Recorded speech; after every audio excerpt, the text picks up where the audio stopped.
मी नांदेड हदगाव येथे आहे आणि आत्ताच कार्यक्रम संपवला. प्रचंड थंडी आहे आणि कार्यक्रम संपून आम्ही जेवण केलं आणि आता हे जॅकेट वगैरे घालून आम्ही दोघे बसलोय.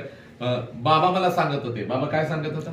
गावात आमच्या असा कार्यक्रम माग झाला नाही, पुढे होणार नाही, एवढी व्याख्या, एवढी आक्षण एवढी मी आयुष्यात एवढ्या 62 वर्षात पाहिली नाही.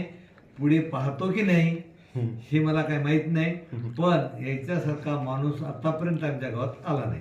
आणि ते लहान मुलाला नंबर 1 लहान लेकरं तर असे एखाद्या पिल्यावानी लपून बसली एकही आवाज काढला नाही. कोण सप्ताह दंगा करतात ना? सप्त्यात झालं, कुठे झालं, आवरणार, कुठं किती बोलायला त्याला सेवा दिली तरी आवरणार, भाषणात काच्यात. पण आजची जे भाषण, आजची जे ऍक्शन होती तुमची, ती अशी भयानक ऍक्शन होती. पळूनच गेली ना काही पोरं. काही तर पळून गेले, पण काही